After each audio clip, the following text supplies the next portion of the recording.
They pitched a fit in the floor like little toddlers to get their way. They got their way. Megxit happened. And now, nearly 4 years after they left the UK, Meghan and Harry have not been the success stateside they claimed they were going to be. So how are they going to explain this lack of success? Are they going to admit that maybe it's their own fault? Of course not. They'll blame the palace like always and try to rewrite the narrative. There is a new exclusive out in Byline Times with the headline Exploding Megxit, How Dan Wootton and a Cash for Leaks Scandal Split the Monarchy. Now, Byline Times apparently is Hugh Grant's little project. And it makes sense that Harry and Meghan would team up with Byline Times because Byline Times hates the tabloids as much as Harry claims he hates the British tabloids. And I've got to say claims he hates them because when they publish positive stories about him, Harry seems just fine with the tabloids. Let's take a look at this article together, shall we? Okay, so first it tells us King Charles pushed the Duke and Duchess of Sussex into commercial deals in the US by withdrawing £700,000 funding for a trial year in Canada over a royal cash for leaks scandal sparked by journalist Dan Wootton. This is being revealed exclusively by the Byline Times. I'm not really surprised this is an exclusive. I guess other media outlets don't want to touch this big steaming pile of BS. But anyway, let's look into the claims. Alright, so first of all, King Charles pushed Meghan and Harry into commercial deals? Really? How about the fact that they had already signed these commercial deals back in 2019 before they ever left London? Are we supposed to forget about that little inconvenient fact? The Byline Times goes on to claim that the financial sanction stemmed from a refusal to remove from legal papers the name of a Kensington Palace aide, whose partner was receiving money from the then Sun newspaper executive editor, allegedly for stories about Megxit and Prince Archie. It resulted in the collapse of the Sandringham Agreement struck under the late Queen in January 2020 to give Prince Harry and Meghan Markle an opportunity to escape the royal press rota in the UK and continue in public service from North America.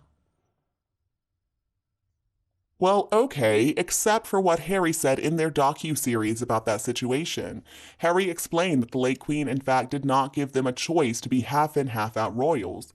Instead, Harry signed the Sandringham Agreement, and he knew that meant the end of their work for the sovereign, and he knew that meant the abeyance of their HRH titles, and he knew that meant that they were not going to be allowed to monetize the dukedom.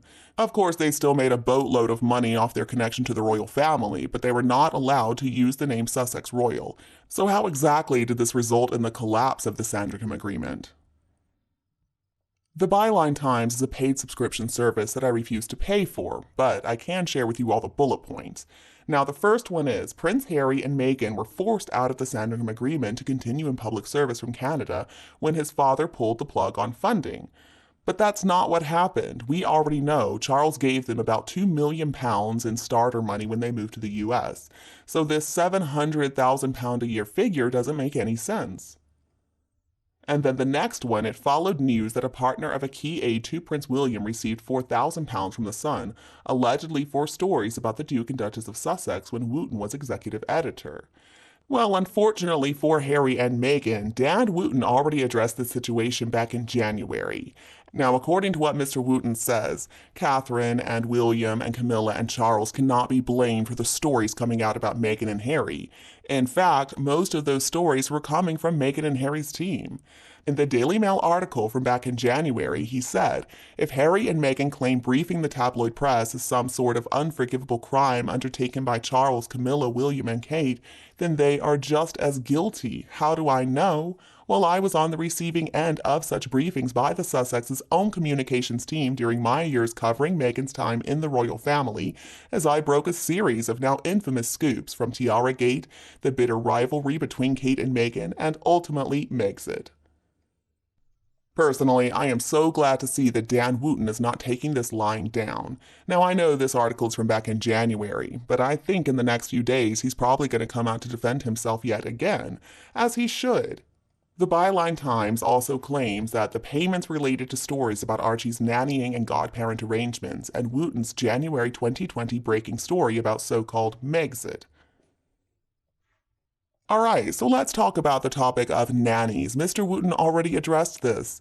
In the article from the Daily Mail, he said, for example, when I revealed the couple had hired their third nanny in just 6 weeks, their team explained to me first nanny was a night nurse and they didn't want to take any risks getting this decision right. He notes that he had loads of phone conversations with staff of the Sussexes where he was provided with their side of the story in order to balance revelations that, let's be honest about it, usually made them look bad, he wrote. So the real issue here is this aide. Now, the palace did an investigation on the aide and, quote, cleared the aide after he denied being the source of the Archie and Megxit information, and told Kays that neither he nor his partner were friends with Wooten, although he admitted to knowing the journalist. But Wooten notes it's literally the job of some courtiers to work with journalists who have discovered legitimate stories in the public interest about the monarchy, a publicly funded institution that should be held accountable by the Fourth Estate. Mr. Wooten is absolutely right, and it is disingenuous at best for Harry to act like he doesn't understand this system very, very well. He has used it to his benefit time and time again. But see, the problems come when the stories don't make Harry look good, and then he's gonna cry foul.